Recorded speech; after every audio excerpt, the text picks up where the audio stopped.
আসসালামু আলাইকুম। নবম দশম শ্রেণীর বিজ্ঞান শাখার শিক্ষার্থীদের আবারও আমন্ত্রণ জানাচ্ছি নিয়াজ মোহাম্মদ উচ্চ বিদ্যালয়ের অনলাইন ভিত্তিক শ্রেণী কার্যক্রমে। এই আলোচনায় তোমাদের সাথে আছি আমি নজমুন আরা বেগম। আজ আমি জীববিজ্ঞান বিষয়ের দশম অধ্যায় সমন্বয় এর কেন্দ্রীয় স্নায়ুতন্ত্র নিয়ে আলোচনা করব। শিক্ষার্থীরা, চিত্রে স্নায়ুতন্ত্র দেখানো হয়েছে। স্নায়ুতন্ত্র দেহের বিভিন্ন অঙ্গ এবং তন্ত্রের মধ্যে সমন্বয় সাধন করে, দেহের বিভিন্ন অংশে উদ্দীপনা বহন করে এবং দেহের উদ্দীপনায় সাড়া দিয়ে পরিবেশের সাথে সম্পর্ক রক্ষা করে। এ বিষয়গুলো আমরা অষ্টম শ্রেণীতে জেনেছি। এটি হচ্ছে মানুষের মস্তিষ্ক। শিক্ষার্থীরা, আমাদের আজকের আলোচ্য বিষয় মস্তিষ্ক। এ আলোচনায় আমি যে বিষয়গুলো ব্যাখ্যা করব সেগুলো হলো স্নায়ুতন্ত্র, মানুষের মস্তিষ্কের অবস্থান, মানুষের মস্তিষ্কের প্রধান অংশসমূহের গঠন, মানুষের মস্তিষ্কের কাজ ব্যাখ্যা। প্রথমে আলোচনায় আসি স্নায়ুতন্ত্র নিয়ে। যে তন্ত্র দেহের বিভিন্ন অঙ্গ ও তন্ত্রের মধ্যে সমন্বয় রক্ষা করে, দেহের বিভিন্ন অংশে উদ্দীপনা বহন করে এবং দেহের উদ্দীপনায় সাড়া দিয়ে পরিবেশের সাথে সম্পর্ক রক্ষা করে, সেই তন্ত্রই হচ্ছে স্নায়ুতন্ত্র। স্নায়ুতন্ত্রের বিন্যাস।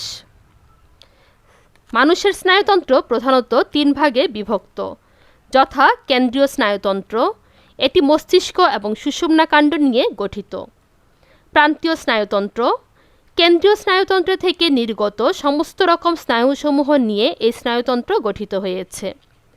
এই স্নায়ুতন্ত্র মস্তিষ্ক থেকে নির্গত 12 জোড়া ক্রেনিয়াল নার্ভ বা করটিক স্নায়ু এবং সুষুম্নাকাণ্ড থেকে নির্গত 31 জোড়া স্পাইনাল নার্ভ বা সুষুম্না স্নায়ু নিয়ে গঠিত। স্বয়ংক্রিয় স্নায়ুতন্ত্র, যেসব স্নায়ু প্রাণীদেহের আন্তর্যন্ত্র তথা অনৈচ্ছিক পেশিগুলিতে বিস্তৃত থেকে তাদের কার্যকারিতা নিয়ন্ত্রণ করে, তাদের স্বয়ংক্রিয় বা অটোনমিক স্নায়ুতন্ত্র বলে। স্বয়ংক্রিয় স্নায়ুতন্ত্র দুভাগে বিভক্ত, যথা সিম্প্যাথেটিক স্নায়ুতন্ত্র এবং প্যারাসিম্প্যাথেটিক স্নায়ুতন্ত্র। স্নায়ুতন্ত্রের বিন্যাস ছকে দেখি।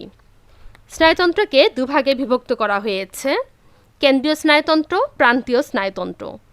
কেন্দ্রীয় স্নায়ুতন্ত্র আবার দুটি অংশে বিভক্ত, মস্তিষ্ক, সুষুম্নাকাণ্ড। প্রান্তীয় স্নায়ুতন্ত্র আবার দুভাগে বিভক্ত, করটিকা সুষুম্না স্নায়ু আর স্বয়ংক্রিয় স্নায়ুতন্ত্র। করটিকা সুষুম্না স্নায়ু দুটি অংশ, করটিকা স্নায়ু, সুষুম্না স্নায়ু নিয়ে গঠিত। স্বয়ংক্রিয় স্নায়ুতন্ত্র গঠিত হয় সিম্প্যাথেটিক স্নায়ু এবং প্যারাসিম্প্যাথেটিক স্নায়ু নিয়ে। শিক্ষার্থীরা, সুষুম্নাকাণ্ডের শীর্ষে কেন্দ্রীয় স্নায়ুতন্ত্রের যে স্ফীত অংশ করটিকার মধ্যে অবস্থান করে তাকে বলা হয় মস্তিষ্ক। চিত্র কতে আমরা দেখতে পাচ্ছি মস্তিষ্ক এবং চিত্র খতে দেখতে পাচ্ছি করটিকা। মস্তিষ্ক এই করটিকার মধ্যে অবস্থিত।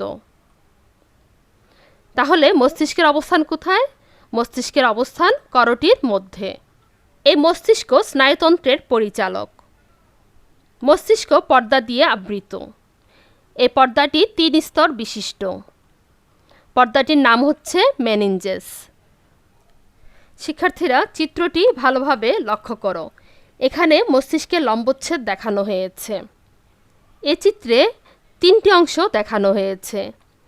এটি একটি অংশ, এটি আরেকটি অংশ এবং এটি আরেকটি অংশ। মস্তিষ্কের এই 3টি অংশগুলো কি কি জেনে নেই। এটি হচ্ছে অগ্র মস্তিষ্ক বা গুরু মস্তিষ্ক, এটি মধ্য মস্তিষ্ক, আর এটি হচ্ছে লঘু মস্তিষ্ক বা পশ্চাৎ মস্তিষ্ক। মস্তিষ্কের মধ্যে অগ্র মস্তিষ্ক বা সেরিব্রাম সবচেয়ে বড় অংশ। সেরিব্রামকে গুরু মস্তিষ্ক বলা হয়ে থাকে। গুরু মস্তিষ্ক ডান ও বাম অংশে দুটি সম্পূর্ণভাবে বিভক্ত। দুটি অংশের মাঝখানে বিভেদক খাঁজ থাকায় এ বিভক্তি ঘটে। এদের বলা হয় সেরিব্রাল হেমিস্ফিয়ার। ডান দিকের অংশটি হচ্ছে ডান সেরিব্রাল হেমিস্ফিয়ার আর বাম দিকের অংশটি হচ্ছে বাম সেরিব্রাল হেমিস্ফিয়ার।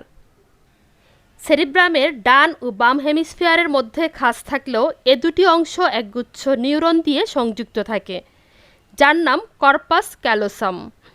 বাম সেরিব্রাল হেমিস্ফিয়ার দেহের ডান অংশ এবং ডান সেরিব্রাল হেমিস্ফিয়ার দেহের বাম অংশকে নিয়ন্ত্রণ করে।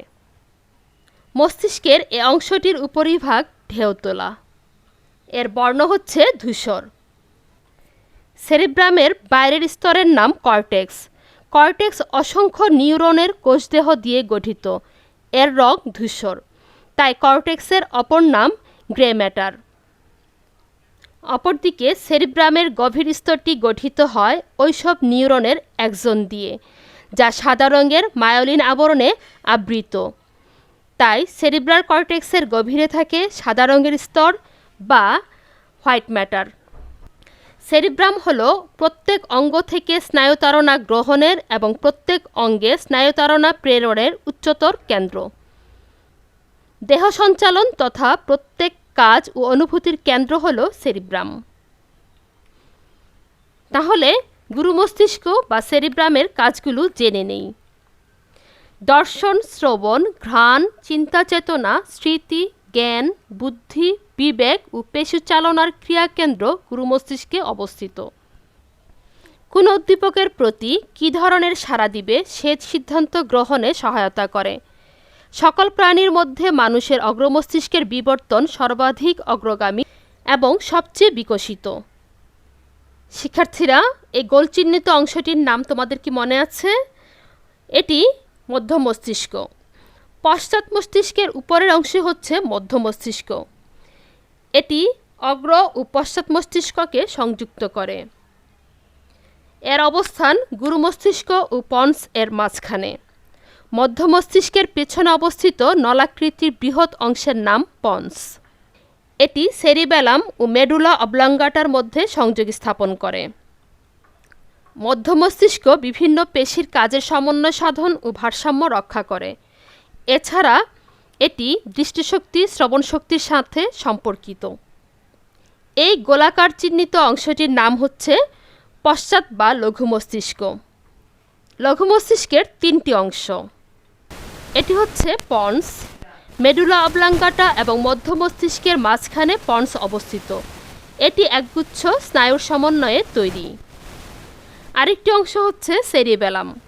পন্সের পৃষ্ঠভাগে অবস্থিত খণ্ডাংশটি সেরিবেলাম। এটি ডান এবং বাম দুই অংশে বিভক্ত। এর বাইরের দিকে ধূসর পদার্থের আবরণ এবং ভিতরের দিকে শ্বেত পদার্থ থাকে। সেরিবেলাম দেহের পেশির টান নিয়ন্ত্রণ, চলনে সমন্বয় সাধন, দেহের ভারসাম্য রক্ষা, দৌড়ানো এবং লাফানোর কাজে জড়িত পেশিগুলোর কার্যাবলী নিয়ন্ত্রণ করে।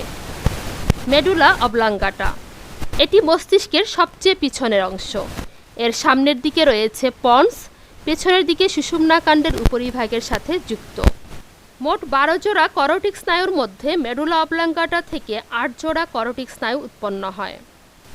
এর স্নায়ু খাদ্য গলাধকরণ, হৃৎপিণ্ড, ফুসফুস, গলবিল ইত্যাদির কিছু কাজ নিয়ন্ত্রণ করে। তাছাড়া এই স্নায়ুগুলো শ্রবণ এবং ভারসাম্যের মতো গুরুত্বপূর্ণ কাজের সাথে জড়িত। লঘু মস্তিষ্কের কাজ, এর প্রধান কাজ দেহের ভারসাম্য রক্ষা করা। এছাড়া এটি কথা বলা ও চলাফেরা নিয়ন্ত্রণ করে। মেডুলা হৃদস্পন্দন, খাদ্য গ্রহণ ও শ্বসন ইত্যাদি কাজ নিয়ন্ত্রণ করে। মস্তিষ্ক থেকে বের হওয়া 12 জোড়া করোটিক স্নায়ু মাথা, ঘাড়, মুখমণ্ডল, মুখগহ্বর, জিহ্বা, চোখ, নাক, কান ইত্যাদি অঞ্চলে বিস্তৃত। স্নায়ুগুলো সংবেদী, মোটর অথবা মিশ্র প্রকৃতির। শিক্ষার্থীরা, এখন আলোচনা করব মেরুরজ্জু নিয়ে। মেরুরজ্জু করোটির পিছনে অবস্থিত ফোরামেন ম্যাগনাম নামক ছিদ্র থেকে কটিদেশের কশেরুকা পর্যন্ত বিস্তৃত। মেরুদণ্ডের ভেতরে মেরুরজ্জু সংরক্ষিত থাকে। এর ধূসর পদার্থ থাকে ভিতরে এবং শ্বেত পদার্থ থাকে বাইরে, অর্থাৎ মস্তিষ্কের ঠিক উল্টা। মেরুরজ্জুর শ্বেত পদার্থের ভিতর দিয়ে আজ্ঞাবাহী এবং অনুভূতিবাহী স্নায়ুতন্তু যাতায়াত করে। দুই কশেরুকার মধ্যবর্তী ছিদ্র দিয়ে মেরুরজ্জু থেকে 31 জোড়া মেরুরজ্জুয় স্নায়ু বের হয়। এসব ঘাড়, গলা, বুক, পিঠ, হাত ও পায়ের স্নায়ু। এসব স্নায়ু মিশ্র প্রকৃতির।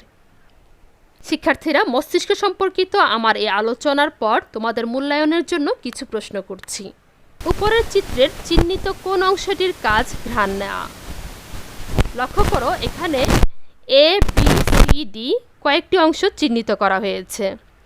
শিক্ষার্থীরা, আমরা জানি ঘ্রাণ নেওয়ার কাজটি করে গুরু মস্তিষ্ক। এটিকে সি দিয়ে চিহ্নিত করা হয়েছে। তাহলে সঠিক উত্তরটি হবে সি অংশটির। পরের প্রশ্ন, বি চিহ্নিত অংশটির নাম কি? বি চিহ্নিত অংশটি হচ্ছে সেরিবেলাম। পরের প্রশ্ন, এ চিহ্নিত অংশটি গুরু মস্তিষ্ক ও পন্স এর মাঝে লঘু মস্তিষ্ক, দৃষ্টি ও শ্রবণ শক্তির সাথে সম্পর্কযুক্ত। তোমরা কি বুঝতে পারছো এ চিহ্নিত অংশটি কি? এটি হচ্ছে মধ্য মস্তিষ্ক। সুতরাং সঠিক উত্তরটি হবে 1 এবং 3, অর্থাৎ ঘ। এই আলোচনাটি আরও ভালোভাবে মনে রাখার জন্য নিচের বাড়ির কাজটি অনুশীলন করবে। মস্তিষ্কের কোন কোন অংশ কোন কোন কাজ নিয়ন্ত্রণ করে ছকে বর্ণনা করো। ধন্যবাদ সবাইকে মস্তিষ্কের এই জটিল আলোচনাটি অত্যন্ত মনোযোগের সাথে শোনার জন্য। এ অধ্যায়ের পরবর্তী আলোচনার আমন্ত্রণ জানিয়ে আজকের মতো এখানেই শেষ করছি। আমরা সবাই সচেতন থাকি, শারীরিক ও মানসিক স্বাস্থ্যের যত্ন নিই। আল্লাহ হাফেজ।